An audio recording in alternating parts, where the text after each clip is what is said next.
Kembali lagi dengan Mimin di sini yang setia menemani kalian para pecinta alur komik. Mimin ucapkan selamat datang untuk yang baru bergabung dan terima kasih yang udah subscribe. Mimin doain sehat selalu dan diperlancar rezekinya. Karena mulut Mimin udah berbusa kebanyakan ngoceh, mending kita kasih intro dulu dah.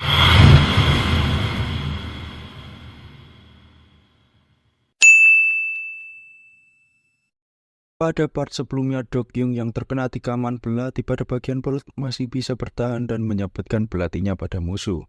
Dokyung pun menyuruh anak buahnya membawa pergi Son A dan berkata, "Jangan bukakan pintu ke orang yang tak dikenal." Shin memperlihatkan ketegangan di antara mereka berdua. Sosok yang menyerang Dokyung pun merupakan agen pembunuh bayaran. Terlihat Dokyung berpikir dia harus menyelesaikannya dengan segera karena lukanya dirasa cukup dalam. Pertarungan dimulai, pembunuh bayaran menyerang duluan dengan sabit kecilnya, namun berhasil ditangkis oleh Dokyung. Kembali ke Yisho dulu. Yisho dan Jinwang yang berjalan di tengah kota seperti ada yang mengikuti. Segera Jinwang pun sadar. Saat sudah tidak kelihatan, tiba-tiba Jinwang langsung meninjunya. Orang asing pun terpental jauh dan tidak percaya akan pukulan yang diterimanya barusan. Setelah itu Yisho menanyakan, apa dia merupakan orang suruhan manajer Jang. Namun sepertinya Yisho mengenali suara ini. Saat membuka tudungnya, tak lain adalah Xian yang masih bertahan hidup. Karena hal itu, Xian pun protes bahwa Yisho adalah temannya dan mengapa dia memukul tangannya hingga patah. Terlihat penyesalan di Yisho saat meninggalkan teman-temannya untuk pertemuannya dengan Dokyung. Namun Xian menanggapinya dengan bersyukur karena dia dan Yisho masih bisa selamat. Saat Yisho dan Xian tengah berbincang, terlihat Jinwang sedang mengobrol lewat telepon, dan setelahnya raut wajah Jinwang pun seperti marah. Shin memperlihatkan pertarungan Dokyung dengan pembunuh bayaran, di mana Dokyung terkena sabetan belati di bagian dada. Jual beli serangan pun terjadi, namun tampaknya Dokyung telah mencapai batasnya di mana pandangannya sudah mulai kabur. Di sela-sela pertarungan antara bos gangster dan pembunuh bayaran, kembali memastikan apakah Yisho telah mati, dan rasa kagum atas keahlian bela diri dari bos gangster ini. Kemudian Dokyung pun memotong rambutnya dan mengaku sebagai Yisho.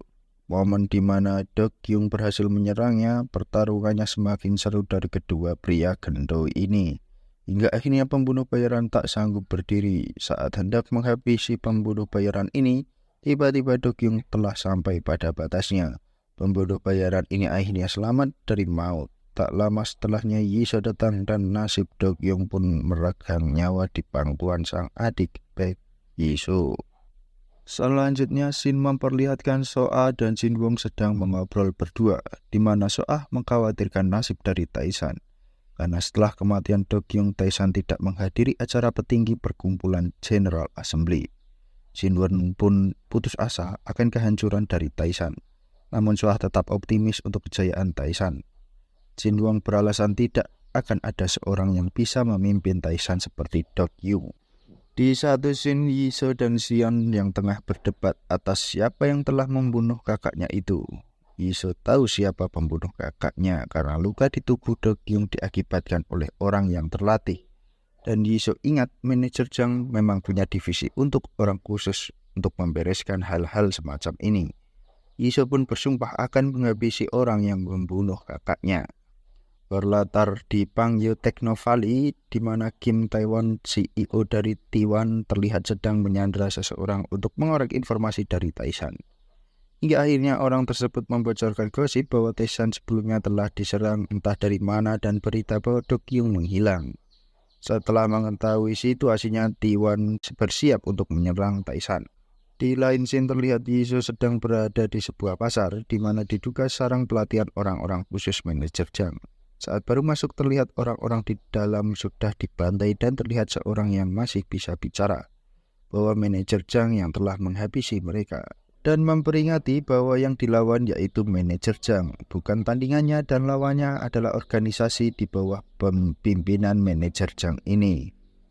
Di markas Taishan terlihat T1 sedang menyerang Taishan. Bosnya pun meremehkan kekuatan Taishan dari General Assembly. Kini yang dihadapi adalah Jinwang. Jinwang terlihat kesal karena dalam seminggu Taishan diserang oleh orang yang punya kepentingan. Terlihat Bos Dewan dan anak buahnya mengepung Jin Wong. Jin Wong pun siap meladeni serangan dari Dewan ini. Wow, keren cuy. Tiba-tiba dari desakan anak buah Dewan, Yisho datang dan menghampiri Jin Wong. Yisho berkata ingin membalas dendam kakaknya dan membutuhkan organisasi dan meminta memberikan Taishan kepada Yisho. Saat sedang mengobrol, bos Dewan yang dicueki mendekat dan berkata bahwa bukan dia saja yang punya urusan. Dengan sekali selepet, hidung Dewan berdarah cuy. Hidung bos Dewan maksudnya ya cuy. Ketika melihat wajah Yisho, orang di sana heran karena mengira Yisho adalah Dokkyung. Serangan anak buah Dewan pun dimulai, namun dengan kemampuan Yisho mereka dihabisi. Saat bos Dewan hendak menikam, dari belakang Yisho langsung memutar badan dan menyabetkan belatinya cuy.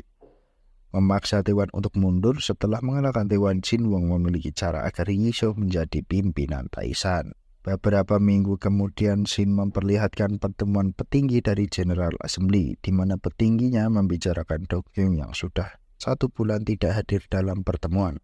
Obrolan dibuka oleh salah satu petinggi yang berpendapat bahwa harusnya dari dulu untuk menyingkirkan Dokkyung. Seorang wanita seksi penuh tato membawa berita bahwa Dokkyung telah meninggal. Tiba-tiba di dalam pintu masuk, Dokkyung alias Yisho yang menyamar datang dengan Jin Wong, juga Xian sebagai pengawalnya. Kita flashback dulu ya cuy. Sebelum menghadiri pertemuan General Assembly, Soah mengajarkan cara memegang pisau Dokkyung asli. Ditakutkan nanti akan ada yang menyadari bahwa Yisho adalah Dokkyung palsu. Oh iya, General Assembly merupakan perkumpulan bos-bos dari 5 wilayah, dengan tujuan agar tidak terjadi perang cuy. Namun namanya politik, akan tetap ada perang dingin di dalamnya, di mana antar organisasi saling menjatuhkan dan mengambil kesempatan untuk menjatuhkan.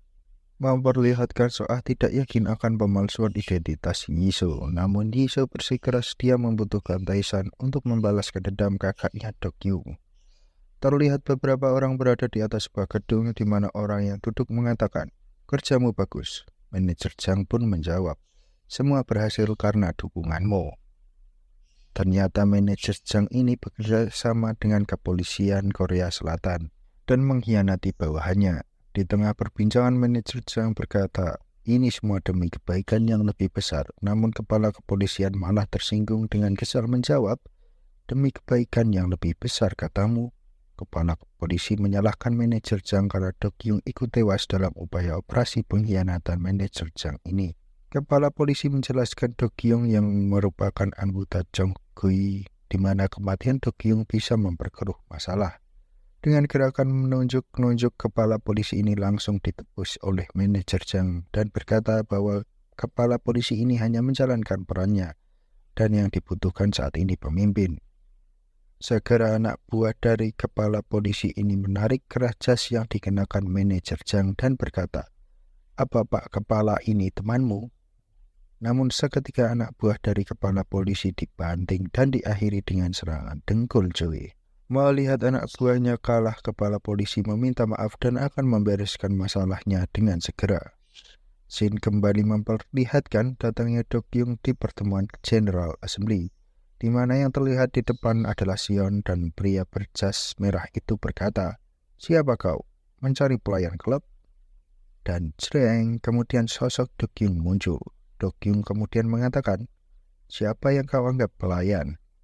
Saat ingin duduk, Dokkyung dan wanita bertato berkata, "Apakah itu kau Dokkyung? Aku sampai tidak mengenalimu karena potong rambut." Kembali pria dengan jas merah dengan sinis berkata, "Kukira kau sudah mati tertusuk." Dokkyung menjawab dengan sarkas sambil mengambil sumpit dan berkata, "Apa kau makan tidak menggunakan sumpit? Kalau makan ingin seperti guguk, boleh kupakai saja." Dokkyung pun mulai basa-basi sambil berkata, "Kalian pasti mengkhawatirkan aku. Harusnya aku bawa oleh-oleh." Anggota lain dengan kacamata berkata, "Ku dengar saudaramu meninggal, pasti berat bagimu." Dokkyung menjawabnya begini, "Kalian tahu situasiku, kenapa kalian tidak ada yang membantu?" Dokkyung pun mempersingkat omongan dan berkata, "Mulai sekarang Taishan tidak akan menghadiri pertemuan General Assembly. Silahkan kalian lakukan semau kalian." Setelah dalam pertemuan General Assembly, Shin memperlihatkan Dokkyung, Sion, dan Jin Wong yang pulang dalam perjalanan. Jin Wong berkata, Jonghui sekarang musuh kita. Apa kau punya rencana? Tiba-tiba sebuah mobil dari belakang dan menyalip sambil ngepot menghadang perjalanan pulang Do Kyung. Ternyata salah satu bos Jonghui yang memakai setelan jas merah ini dalangnya. Sambil menuju mobil Do Kyung, kemudian memukul kaca milik Do Kyung. Bagaimana nasib Do Kyung palsu ini selanjutnya? Kita akan lanjutkan di video part selanjutnya. Akhir kata Mimin pamit undur diri. Jangan lupa subscribe, like, juga komen. Thank you cuy.